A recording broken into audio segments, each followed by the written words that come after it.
법문 들으시는 모든 분들이 재앙을 소멸하고 소원은 성취해서 부처님 전에 복 많이 지으시기를 바라드립니다. 오늘은 선지식의 참모습은 어떤가, 거기에 대해서 제가 깨달은 것이 있습니다. 그것을 말씀드려 보도록 하겠습니다. 바로 지난 시간에 우리 선지식은 확철대오하신 분이다. 세상의 모든 이치를 다 아시는 대단하신 분이다, 이런 말씀을 드린 적이 있었습니다. 같이 이렇게 지내보면은 저희들의 마음을 아시는 것을 종종 느낍니다. 그분한테는 세상을 다 아신 것 이외에도 존경할 만한 것이 너무나도 많았던 것 같습니다. 신심이 낼 만한 것이 너무나도 많았던 것 같습니다. 우선 그분의 가르침이 매우 훌륭하고 거룩했다라고 생각합니다. 어째서 훌륭하고 거룩했느냐? 즉 이기적으로 살지 말라는 겁니다. 무슨 생각이든지 이기적으로 살지 말고 부처님 섬기는 마음으로 살라는 겁니다. 이기적인 것의 반대가 뭐예요? 우린 이기적인 것의 반대를 이타적이라고 해석합니다마는 그것은 정확한 답변 같지가 않습니다. 이기적의 반대는 부처님을 섬기는 삶을 사는 게 이기적의 반대입니다.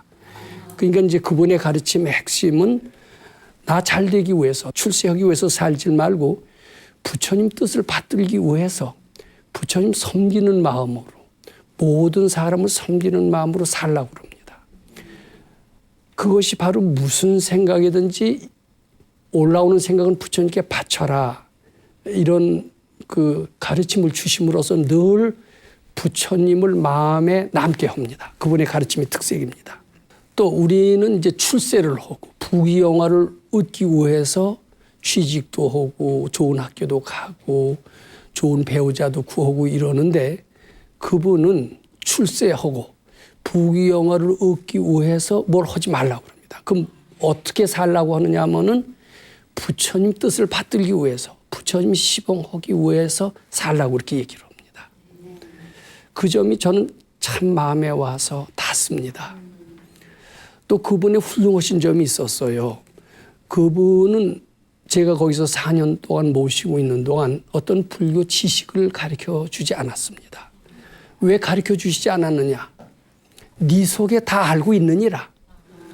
모른다는 생각을 다 착각인 줄 알고 부처님께 바친다라면 네 속에 부처님과 똑같이 아는 지혜가 있으니까 네가 스스로 다 알게 될 텐데 뭐 때문에 나한테 지식 교육을 받느냐, 이렇게 가르쳐 주십니다. 제가 그분 문중으로 출가하기 직전에 저는 대학을 졸업하고 군대를 제대했습니다.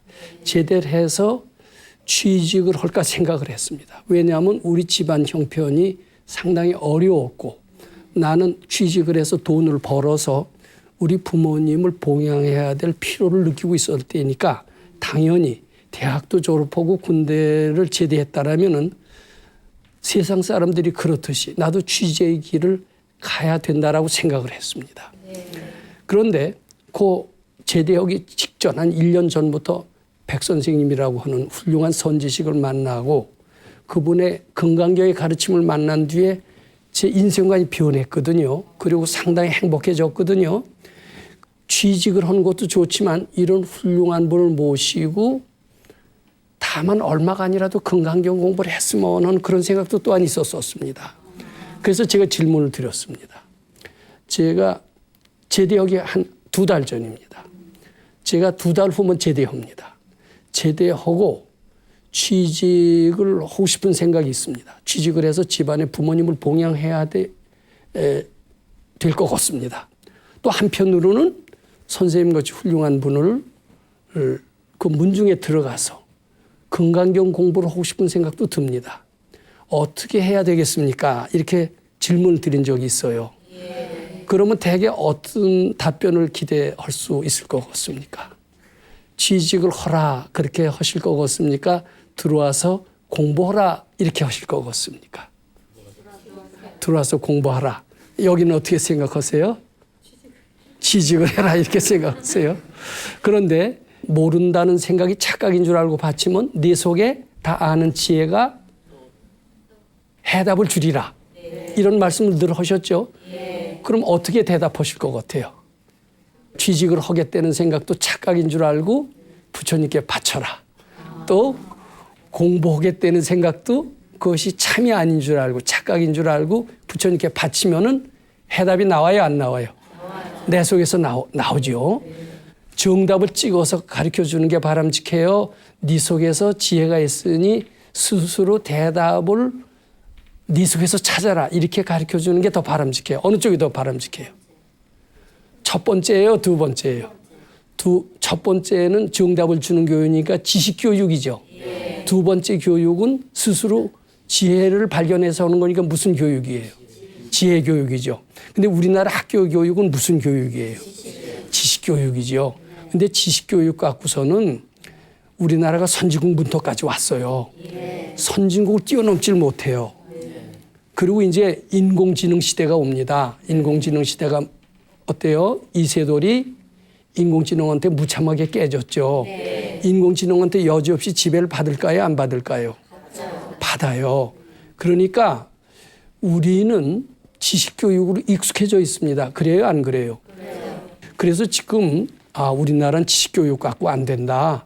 지혜교육을 해야 된다. 지혜교육을 하면 인성교육도 같이 된다. 그러니까 지혜교육을 해야만이 선진국 문턱을 넘고 나아가서는 세계 중심국가가 된다. 이런 이야기들이 많이 있습니다. 그런데 우리 선생님께서 나한테 시키는 것은 바로 무슨 교육이에요? 지혜교육이에요. 네 속에 다 정답이 있다. 부처님이 다 아시듯이 네 속에서 모른다는 생각만 소멸하면 부처님이 아시듯이 다 아신다는 겁니다. 그러니까 취직을 할까요? 들어와서 공부를 할까요? 그러면 정답을 가르쳐 주시는 게 아니라 그것도 착각인 줄 알고 받쳐봐라. 그럼 네 속에서 올바른 부처님이 아시듯이 다 아시는 능력이 나올 것이다. 이렇게 답변해 주시는 겁니다. 근데 저는 제대를 2달밖에 안 남겼으니까 급해요. 빨리 결정을 해야 돼요. 그렇지 않으면 그냥 급해요, 안 급해요? 근데 이제 취직하는 생각도 착각인 줄 알고 바치고 공부하고 싶은 생각도 착각인 줄 알고 바치다 보면 해답이 빨리 나올 것 같아요, 안 나올 것 같아요? 왜 빨리 안 나오냐면 그런데 익숙하지 않으니까. 왜냐하면 정답 교육에만 익숙했으니까 뭐 꼭 찍어서 정답 내는 데는 빨라요. 누구보다. 빠르지만은 스스로 지속해서 부처님 소리를 듣는 것은 아주 어렵다. 이런 생각을 했던 겁니다. 그랬더니 하도 내가 못 알아들으니까 한 100일만이라도 와서 해봐라. 이제 이렇게 된 겁니다. 근데 이제 100일 하다 보니까 재밌거든요. 그래서 차츰차츰 늘려간 게 제가 4년이나 됐다. 이런 말씀 드립니다. 저는 그래서 지금 그 뒤로는 제가 이제 모르는 게 있으면요. 그전에는 누구한테 물어보고요. 또 선배한테 물어보고요. 또 참고서 보고요. 이렇게 해서 열심히 생각해서 정답을 내요. 근데 그 틀리는 것도 많아요. 이제 그 뒤로는 제가 이제 정답을 얻기 위해서 제 공부하는 스타일을 바꾸기 시작을 했어요. 참고서 보지 않습니다. 그 다음에 누구한테 물어보지 않습니다. 어떻게 해요? 모른다는 생각이 착각인 줄 알고 자꾸 부처님께 바치는 겁니다. 그럼 자꾸 바치다 보면 모른다는 생각이 없어지면서 제 속에 부처님과 아는 똑같은 능력이 나온다는 겁니다. 근데 처음에는 잘 안 되다가 그리고 이제 길 가다 모르면 누구한테 묻게 돼요? 안 묻게 돼요? 묻게 되죠. 근데 이제 안 묻는 거예요. 어디 가는지 모르니까 모른다는 생각을 자꾸 바칩니다. 근데 처음엔 대답이 안 나오다가 나중에는 알아주더라고요. 내가 지금 얘기한 것처럼 모르잖아요. 산에서 길을 잃었어요. 큰일 났어요. 날은 어두워지고 큰일 났잖아요. 어디가 바른 길일까? 참 당황하죠. 아우성 쳐도 관세음보살 한다고 대답 나올까요? 안 나올까요? 근데 이게 평소에 길이 어딘지 모른다. 모른다는 생각이 착각인 줄 알고 자꾸 받쳐보면요. 어디가 길이다. 이게 알아지는 겁니다. 그 뒤로 저는 이제 물어보는 습관이 없어졌고 책 봐서 하려는 습관이 없어졌고 그리고 제 속에서 정답을 찾는 요런 즉 사고방식의 변화를 얻게 됐습니다. 그리고 이런 선지식의 가르침, 내 속에서 정답을 찾고 지혜를 찾는 이 방식에 깊이 공감하고 그분을 존경하게 됐습니다. 자, 지금 우리 선생님을 존경하는 몇 가지를 말씀드렸습니다. 하나는 그분이 세상을 다 아시고 훌륭한 분이시라는 점, 그 점을 존경하게 됐다는 겁니다. 두 번째는 그분의 가르침이 이기주의에서 벗어나서 부처님 시봉하고 모든 사람을 위하는 마음을 내라. 얼마나 훌륭합니까? 요즘에 제가 선생님을 깊이 존경하게 됐다. 이렇게 말씀드리는 겁니다. 세 번째는 그분의 가르침은 철저히 지식교육이 아니라 지혜를 내 속에 있는 내면의 지혜를 발견하는 교육이더라. 우리 선생님은 참 훌륭하시다. 이런 생각을 하게 됐던 것 같습니다. 그런데 항상 존경심 있는 반면에는 의심이 뒤따라요, 안 따라요? 저도 굉장히 의심이 뒤따르더라고요. 첫 번째 의심이 뭔 줄 아세요? 이게 도량이 젖소자는 지저분한 목장이었습니다. 거기는 힘들고 어렵고 그리고 위험했습니다. 왜 절간처럼 조용하고 조촐하고 고요해서 마음을 평화롭게 하는 법당이 아닐까? 여기에 대한 의심이 드는 것도 부인할 수가 없었습니다. 아, 우리 법당이 절간처럼 조용하고 평화로웠다면 참 좋았을 것이다. 게다가 이제 우리는 거기서 젖소에 우유를 팔아서 작업자족을 했습니다. 작업자족을 하려면 수입이 들어와야 돼요. 수입이 들어오려면 어떻게 돼요? 젖소에 산유량을 넣고야 됩니다. 산유량을 넣긴다면 까딱하다가 세상에서의 탐욕심을 연습하게 될 수 있을까요? 없을까요? 들 수 있다라고 생각을 하면서 그게 의심이 됐습니다. 왜 선생님은 부처님께서는 무소유로 살라고 그러시고 돈에 대한 욕심을 내지 말라고 하셨는데 우리로 하여금 산유량을 늘리는 일을 하게 하심으로써 돈에 대한 관심을 가시게 하실까? 이것이 저에게 또 하나의 의심거리였다. 이렇게 말씀드리고자 합니다. 자, 3D 지저분한 수도장에 대한 의심, 그리고 돈벌이를 우리한테 왜 시키나? 수도하는 사람은 돈과 멀어져야 되지 않겠느냐? 이런 것들이 이제 첫 번째 의심이었습니다.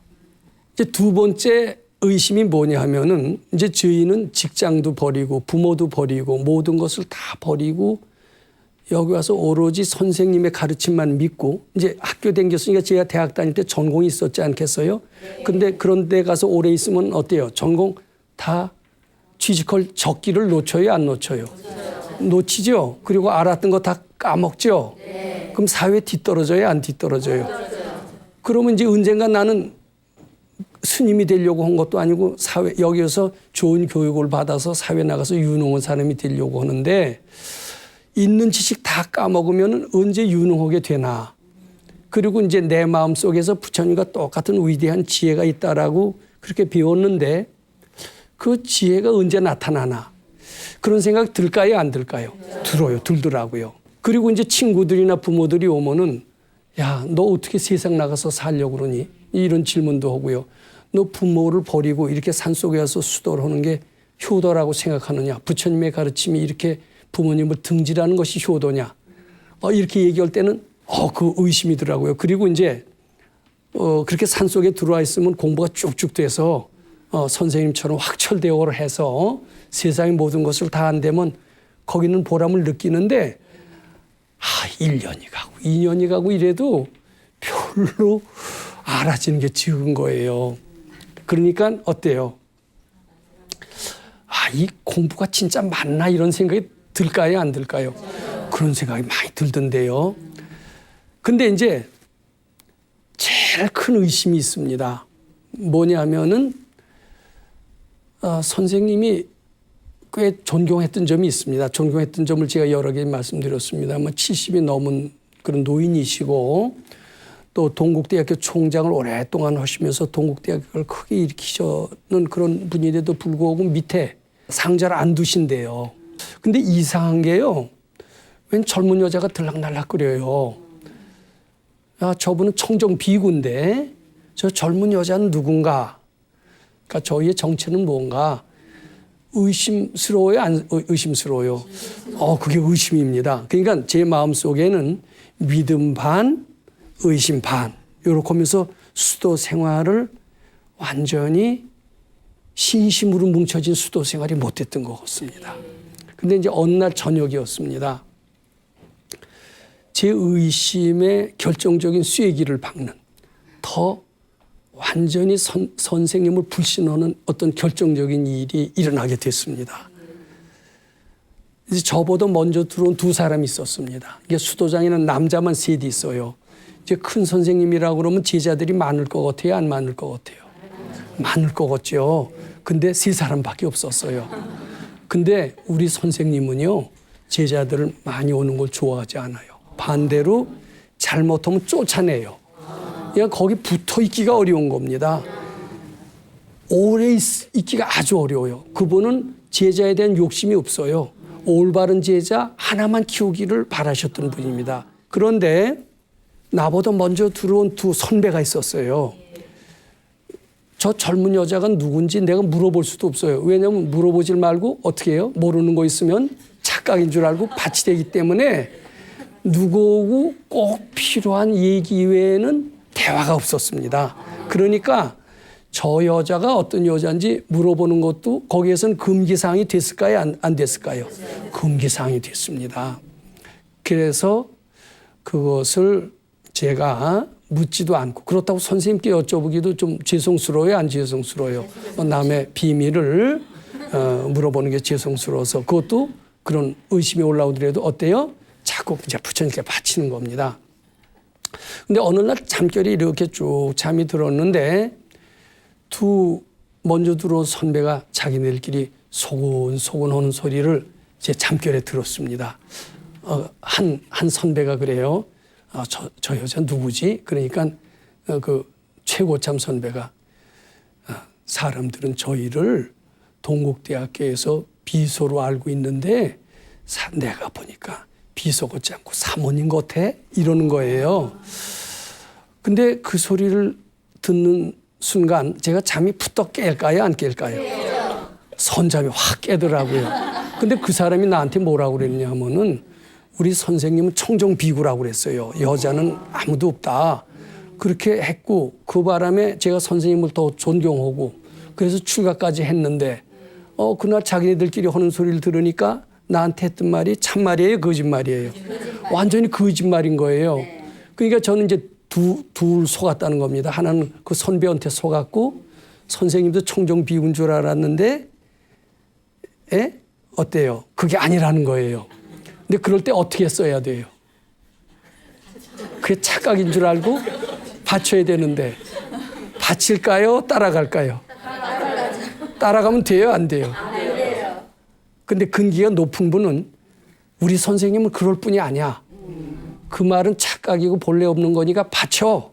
우리 선생님 그럴 뿐이 아니야. 그래야 되겠죠? 그게 참된 제자죠. 근데 나는 아마 참된 제자가 못 됐던 것 같아요. 그 말 그대로 따라간 거예요. 따라가면 어떻게 돼요?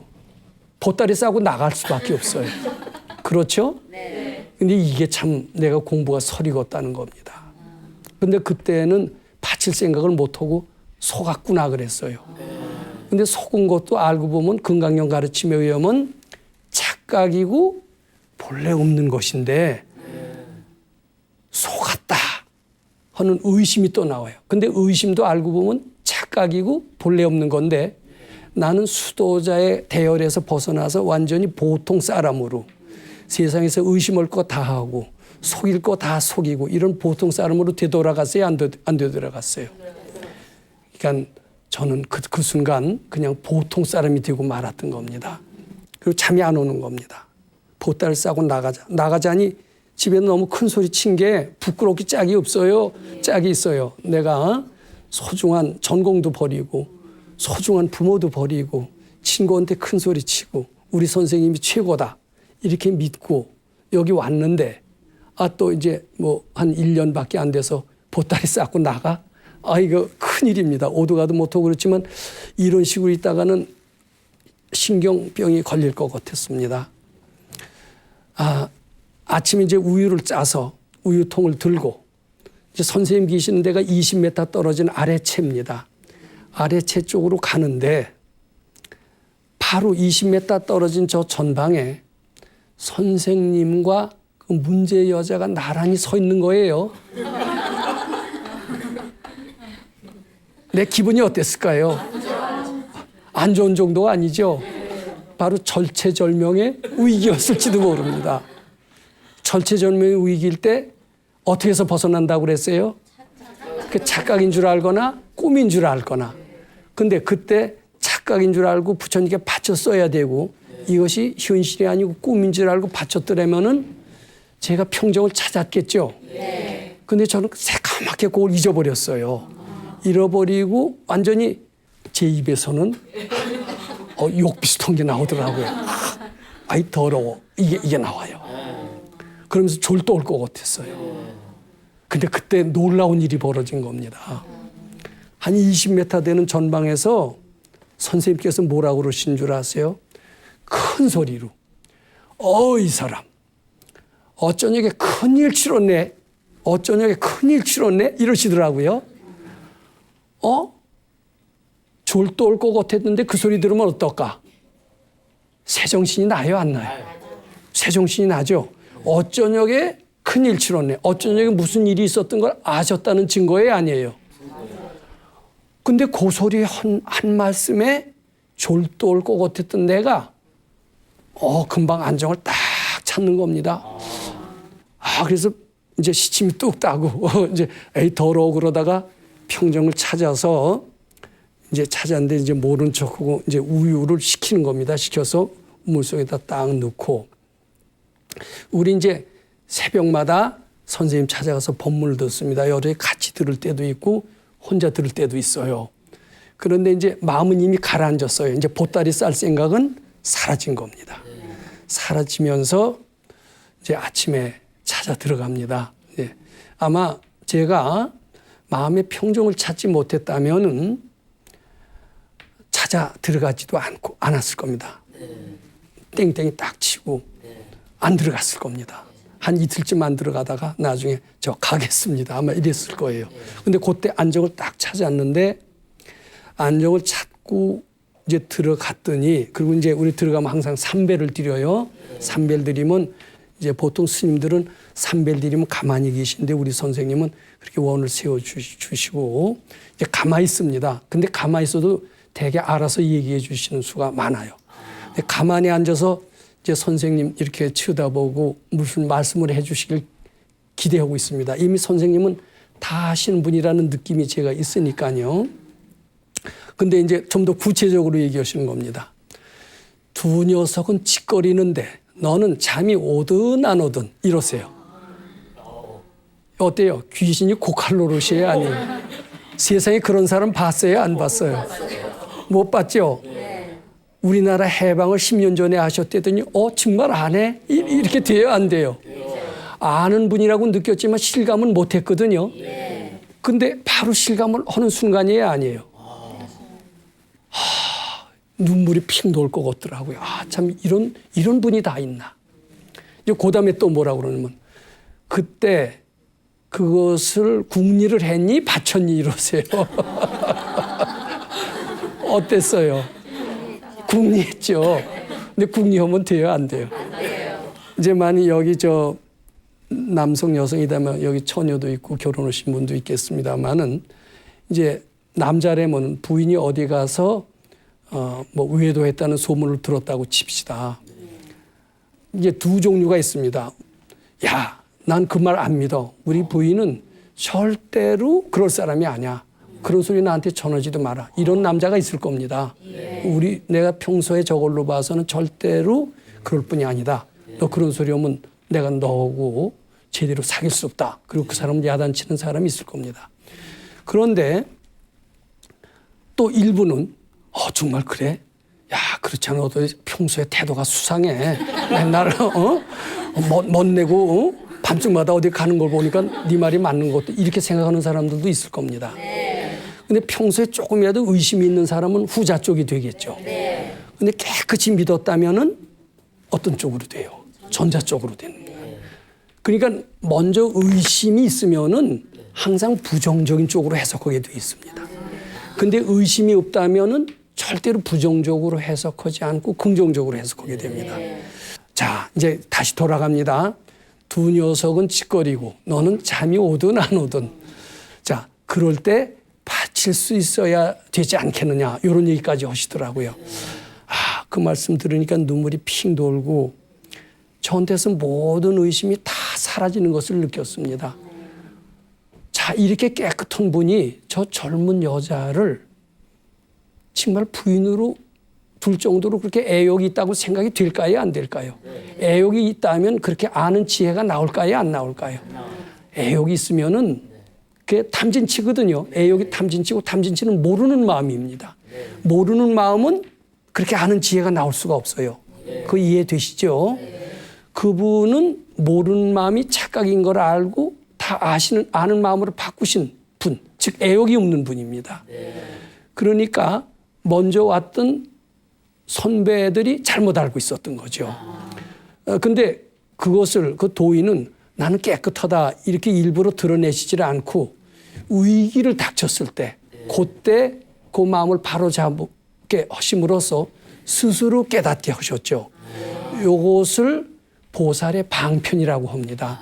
그런데 이제 이 방편이라는 얘기는 경전에 무수히 많이 나옵니다. 근데 방편을 실제로 체험한 적은 단 한 번도 없었죠.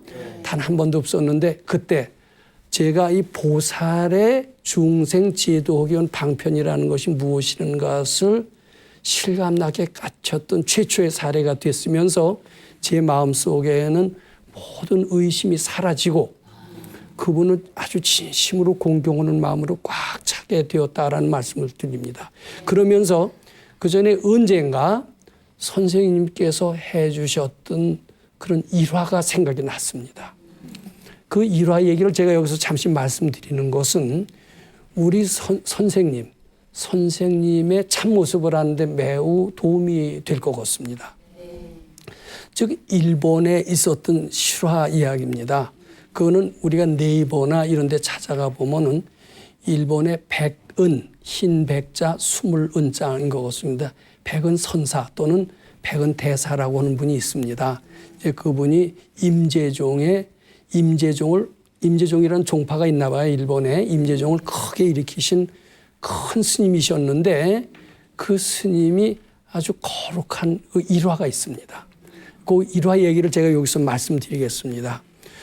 그 굉장히 큰 훌륭하신 스님이었기 때문에 제자들도 많았고 신도들도 많았습니다.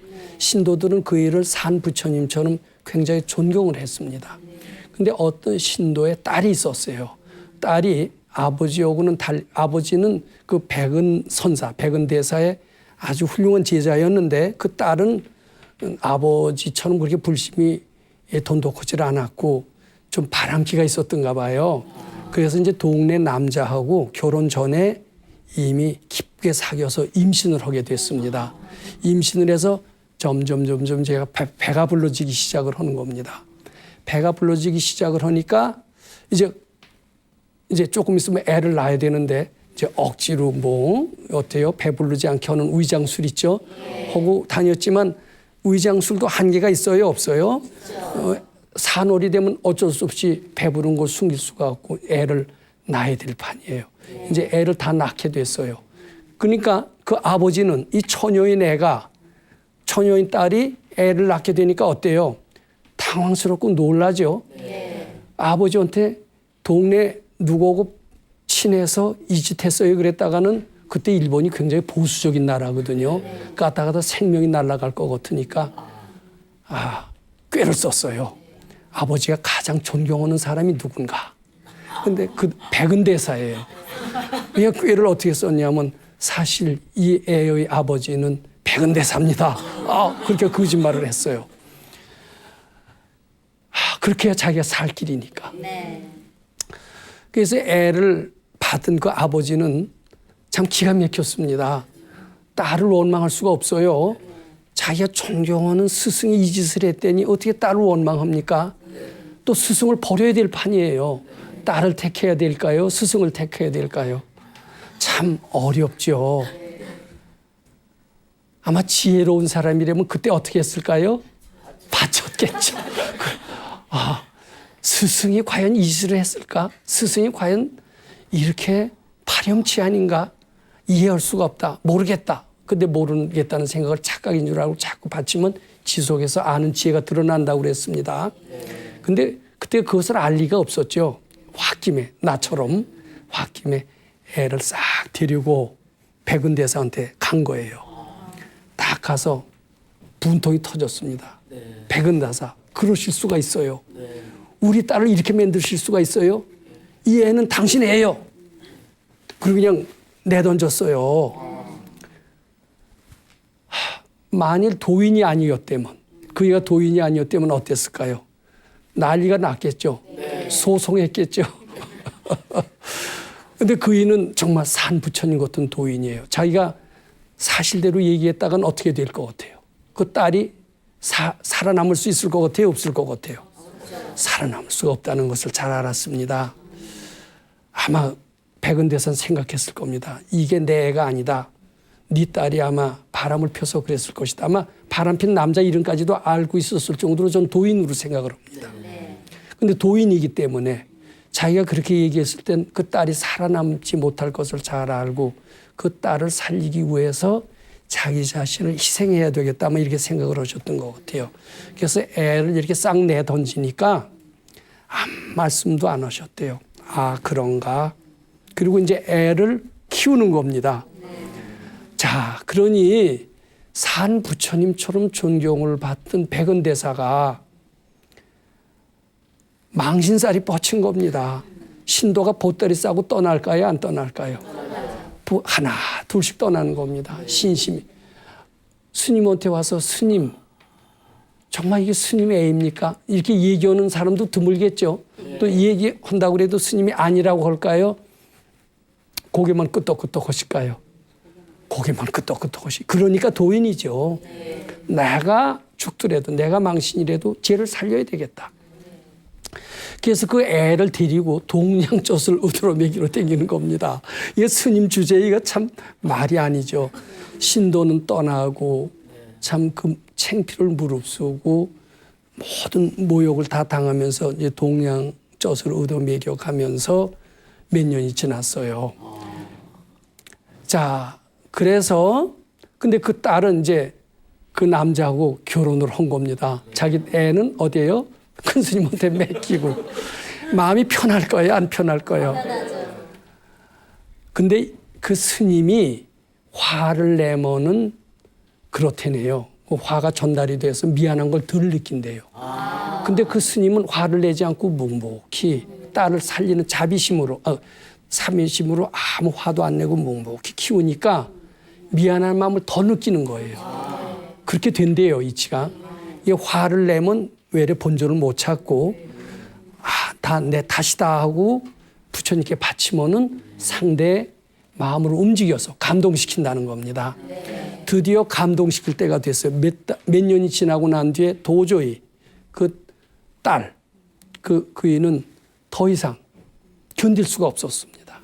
그래서 딸과 그 남편 둘이 아버지한테 찾아와서 죽을 죄를 지었습니다. 한 뒤에 다시 백은대사한테 찾아간 겁니다.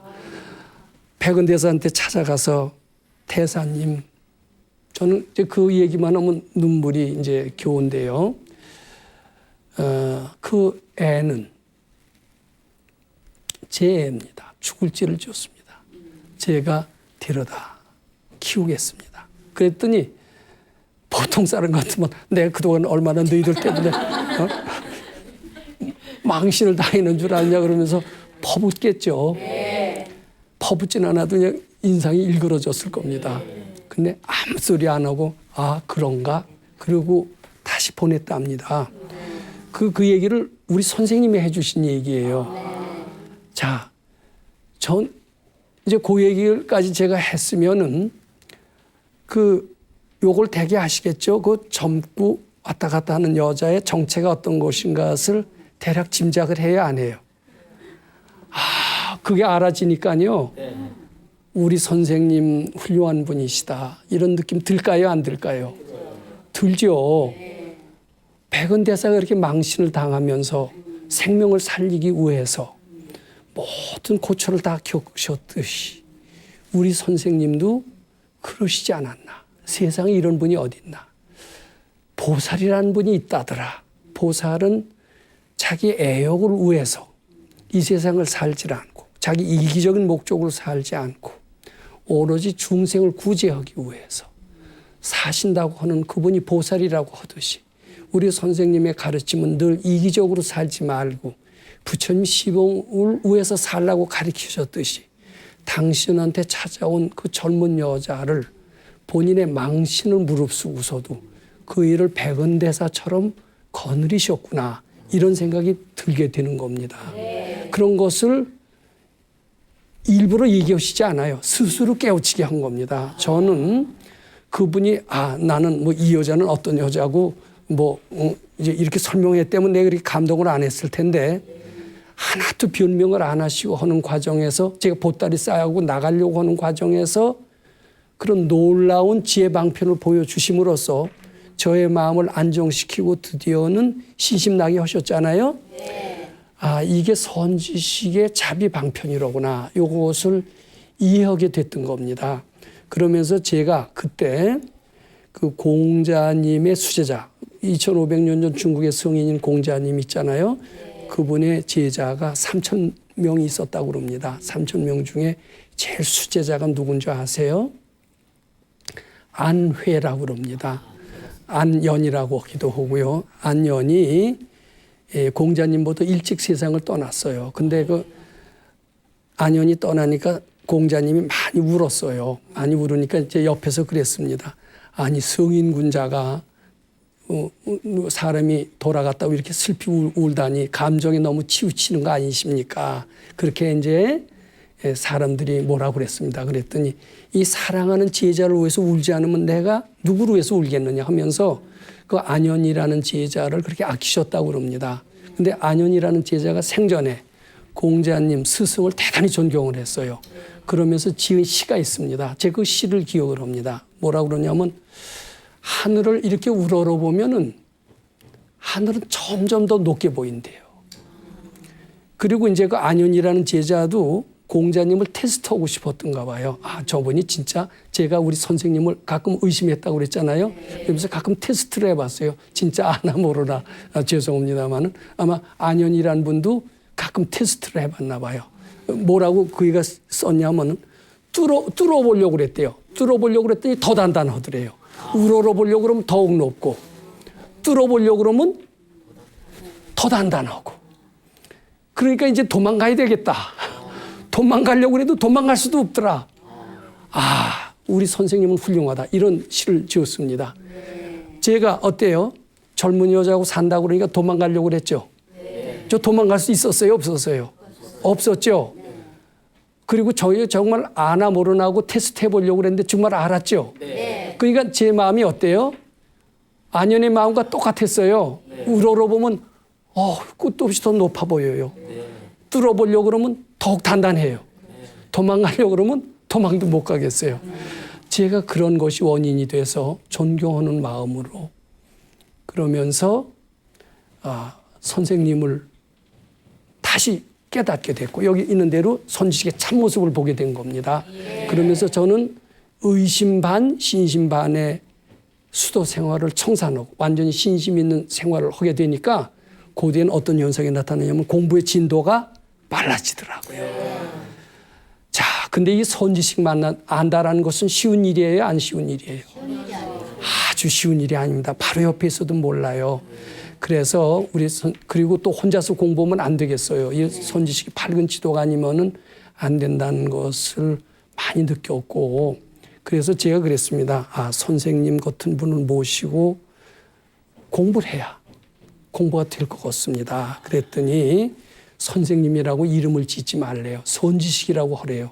세세생생 선지식 모시고 부처님 시봉 잘하길 발언해라. 그렇게 가르쳐 주셔서 저는 그 이후로도 물론 우리 선생님이 세상 떠나신 지 벌써 한 30년 됐습니다마는 우리 세세생생 선지식 만나야 됩니다. 선지식 만나기 전에 공부는 달마대사의 말씀처럼 다 헛거랍니다. 우리 헛된 공부하지 않으려면 세세생생 선지식 모시고 부처님 시봉 잘하기를 바라는 그런 원을 세울 필요가 있다. 그래야 선지식 만나고 참된 공부를 할 수 있다. 오늘 그 말씀 드리게 되는 겁니다. 네, 오늘 이렇게 말씀드림으로써 선지식의 참모습이 어떤 것인가를 조금 아시게 됐을 거고 세세생생 선지식 모시기를 발언하는 그런 마음을 아마 다소라도 가지게 되셨다면 제가 오늘 말씀드린 큰 보람을 찾게 되었다. 그렇게 말씀드리고자 합니다. 감사합니다.